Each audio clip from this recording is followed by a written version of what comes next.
भरोसा न हो, ऐसी कठिन है बात। कठिन ही नहीं, हमें तो असंभव ही मालूम होगी, क्योंकि ये सूत्र कहता है, गुरु की इन बातों को सुनकर शिष्य ज्ञान को उपलब्ध हो गए। सुनकर उपलब्ध हो गया, हमारे तर्कशील मन को समझ में नहीं पड़ेगा। लेकिन अगर सच में ही सुना हो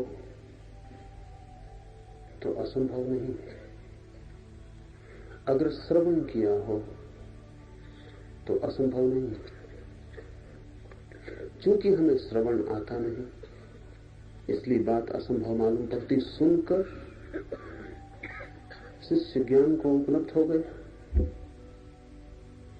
तो इस बात को थोड़ा हम समझ लें, फिर सूत्र में प्रवेश करें।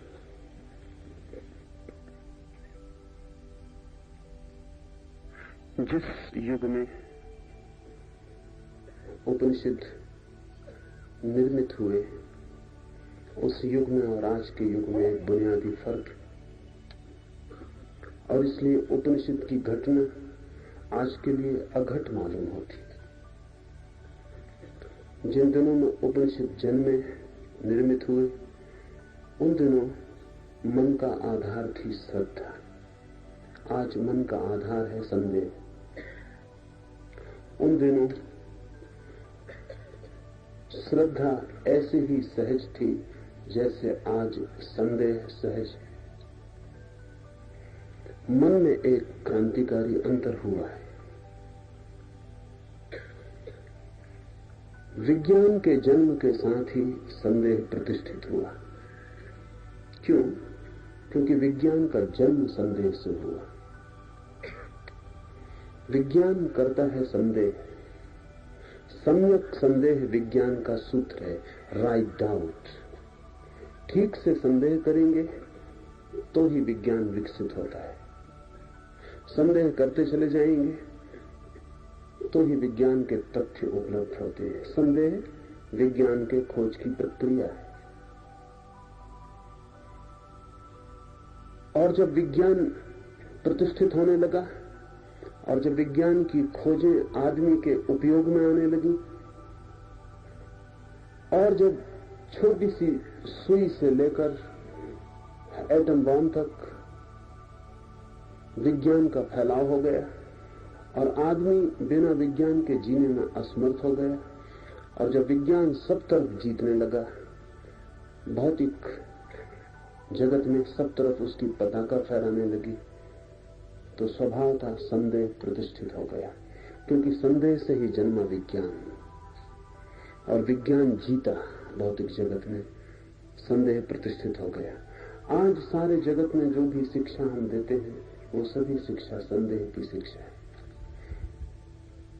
पहली कक्षा से लेकर और अंतिम विश्वविद्यालय की श्रेणियों तक हम संदेह सिखाते हैं, क्योंकि विचार संदेह के बिना होता ही नहीं। विचार करना हो तो संदेह करना ही चाहिए।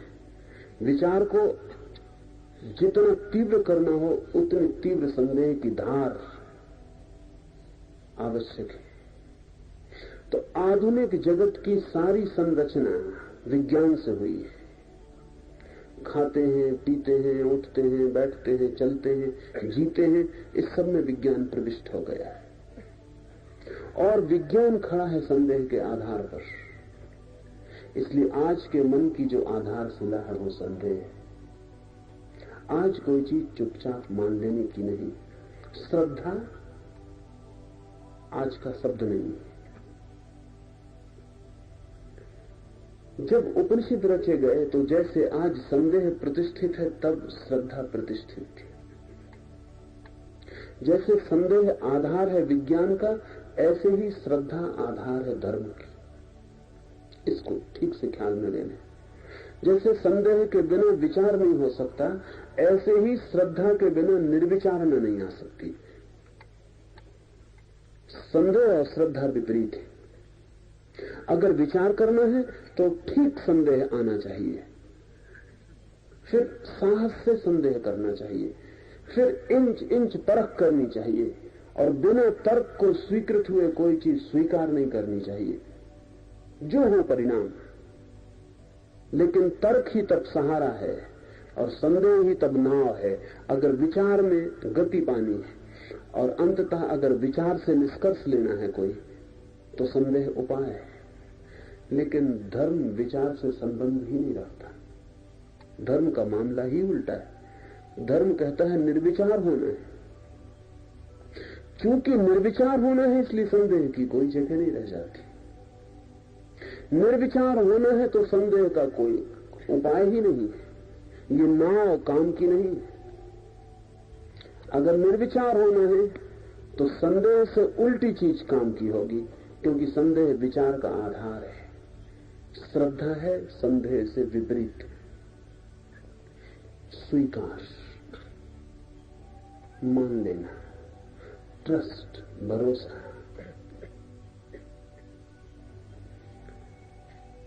ये दोनों नावें हैं, इनकी यात्रा अलग अलग है।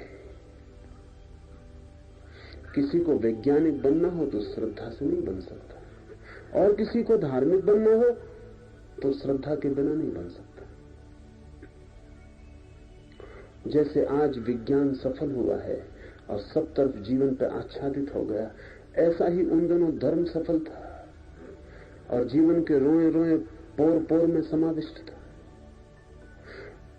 उन दोनों सफलता ही एक सफलता थी, वो धर्म की थी।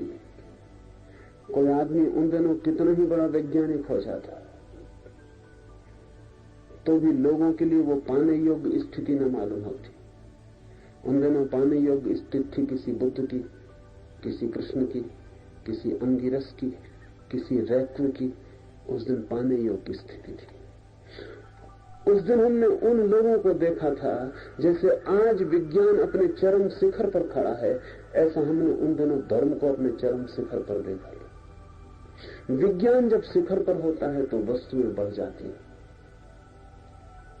यंत्र बढ़ जाते हैं, कुशलता बढ़ जाती है, भोग के साधन बढ़ जाते हैं। धर्म जब सफल होता है तो चैतन्य बढ़ता है, आत्मा बढ़ती है, त्याग के अनूठे रहस्य उपलब्ध हो जाते हैं। विज्ञान बढ़ता है तो बाहरी यात्रा बढ़ती है, धर्म बढ़ता है तो अंतर यात्रा बढ़ती है।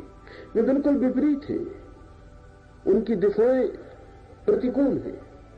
तो उस दिन हमने देखे थे धर्म के दीप स्तंभ, और उन दीप स्तंभों के ही आधार पर सारे मनुष्य का चित्त निर्मित हुआ था। विद्यालय था, विद्यापीठ थी, गुरुकुल था, वे सभी श्रद्धा सिखा रहे थे। तो श्रद्धा हमारे खून में थी। स्वीकार कर लेना सहज था, अस्वीकार कर लेना बड़ा उल्टा काम था। अस्वीकार करने के लिए बड़ी चेष्टा करनी पड़ती किसी को, स्वीकार करने के लिए कोई चेष्टा नहीं करनी पड़ती थी। आज उल्टी है बात। आज अस्वीकार करने के लिए कोई चेष्टा नहीं करनी पड़ती, वो हमारा सहज रुख है। स्वीकार करने के लिए अथक चेष्टा करनी पड़ती, और तब भी भीतर कोई न कोई कहता चला जाता है कि पता नहीं ठीक हो कि ना ठीक हो, कि पता नहीं धोखा हो, प्रवंचना हो, कि पता नहीं क्योंकि मैंने तो जाना नहीं है, दूसरे किसी ने जाना है, कहां तक सच होगा। विज्ञान जब जीतता है तो संदेह जीतता है। इसीलिए भारत में विज्ञान का जन्म नहीं हो सका, हो नहीं सकता था। जहां श्रद्धा गहन हो वहां विज्ञान की यात्रा हो ही नहीं सकती। इसलिए उपनिषद के दिन अवैज्ञानिक दिन थे, विज्ञान का कोई विकास नहीं था। इसीलिए पश्चिम में आज धर्म का कोई विकास नहीं हो सकता, क्योंकि विज्ञान सफल हो गया है, संदेह जीत गया है। और ये यात्राएं विपरीत है। पूरब ने दिया धर्म, क्योंकि पूरब ने मन को आधार दिया श्रद्धा का। पश्चिम ने दिया विज्ञान, क्योंकि पश्चिम ने मन को आधार दिया संदेह का। मैं नहीं कहता कि संदेह गलत है, न ही मैं कहता हूं कि संदेह सही है। न मैं कहता हूं श्रद्धा सही है और न मैं कहता हूं श्रद्धा गलत है। मेरी बात को ठीक से समझ लें। अगर कोई विज्ञान में श्रद्धा का उपयोग करे तो गलत है, अगर कोई संदेह का धर्म में उपयोग करे तो गलत है, अगर कोई श्रद्धा का धर्म में उपयोग करे तो सही है, और अगर कोई संदेह का विज्ञान में उपयोग करे तो सही है। संदेह की अपनी सामर्थ्य है। पदार्थ को जानने में संदेह की प्रगट सामर्थ्य है, स्वयं को जानने में संदेह नपुंसक है। श्रद्धा की कोई सामर्थ्य पदार्थ को जानने की नहीं है, लेकिन स्वयं को जानने की सामर्थ्य केवल श्रद्धा की। और जब हम एक उपाय का उसके जगत से विपरीत जगत में उपाय करते हैं तो हम मुश्किल में पड़ जाते हैं। कोई आवश्यकता नहीं है। जब मुझे घर के बाहर जाना है तो मुझे मेरा मुंह घर के बाहर की तरफ रखना पड़ता है और पीठ घर की तरफ करनी पड़ती है। जब मुझे घर आना है तो मुझे मुंह घर की तरफ करना पड़ता है, पीठ बाहर की तरफ करनी पड़ती है। श्रद्धा है घर की तरफ मुंह, संदेह है बाहर की तरफ मुंह। श्रद्धा और संदेह एक ही सिक्के के दो पहलू हैं, लेकिन दोनों की उपयोगिता अलग है, दोनों की निष्पत्तियां अलग है।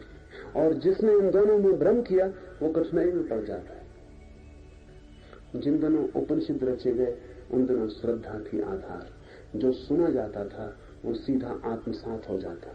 श्रद्धा का अर्थ है ग्राहकता, श्रद्धा का अर्थ है प्रेमपूर्ण स्वीकार। इस स्वीकार का सारा आयोजन था। ऐसा कोई रास्ते चलते किसी से कुछ कह नहीं देता था। गुरु के पास वर्षों बैठना पड़ता था,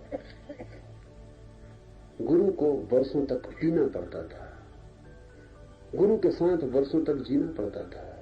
धीरे धीरे गुरु की श्वास की गति शिष्य की भी श्वास की गति हो जाती थी। धीरे धीरे गुरु का उठना बैठना शिष्य का भी उठना बैठना हो जाता था। धीरे धीरे दोनों के बीच एक तालमेल, एक अंतर सामंजस्य निर्मित हो जाता था। और तब शिष्य जानता था अपने अंतरतम से कि गुरु सत्य है। ये पहचान धीरे धीरे होती थी। ये पहचान किसी को रास्ते में पकड़ के पूछ लेने की नहीं थी कि क्या ब्रह्म है। मुझे लोग मिल जाते, मैं स्टेशन पर अपनी गाड़ी पकड़ने जा रहा हूं, बीच में मुझे रोक लेते हैं प्लेटफॉर्म पर कि जरा एक मिनट, सच में ईश्वर है? वो क्या कह रहे हैं? जैसे कि ईश्वर है या नहीं ऐसा कोई उत्तर दिया जा सकता है, जैसे कि इस उत्तर को पाने के लिए किसी तैयारी की कोई भी जरूरत नहीं। जैसे ये उत्तर कोई रोजमर्रा दैनिक काम की चीज है कि किसी दुकानदार से पूछ रहे हैं कि सिगरेट का पैकेट है। ईश्वर है, इसे पूछने के लिए वर्षों प्रतीक्षा चाहिए, इसे पूछने की योग्यता चाहिए, इसे पूछने की पात्रता चाहिए, इसे पूछने के योग्य मन निर्मित होना चाहिए कि जब उत्तर मिले तो मैं उस उत्तर को सुन पाऊं, समझ पाऊं। ये उन दिनों की घटना है जब कोई साधक गुरु के पास वर्षों बैठता था, सिर्फ बैठता था,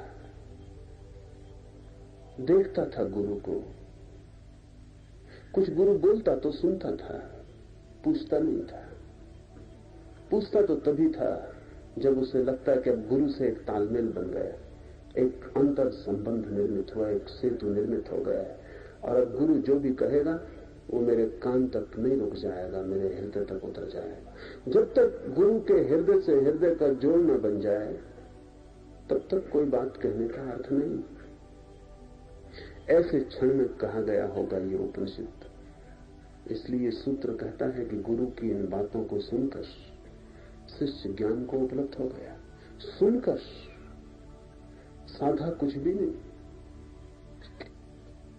यहां कहीं भी बात नहीं आई कि शिष्य ने साधा। सुनकर, सुनना भी साधना हो सकती है। साथ होना भी साधना हो सकती है, आंतरिकता साधना हो सकती है। लेकिन हम अपरिचित हैं आज इस बात से। आज तो जिनसे हमारा बहुत प्रेम है उनसे भी हमारी कोई आंतरिकता नहीं होती। जिन्हें हम अपने निकट पाते हैं उनसे भी दूरी मालूम पड़ती है, निकटता नहीं होती।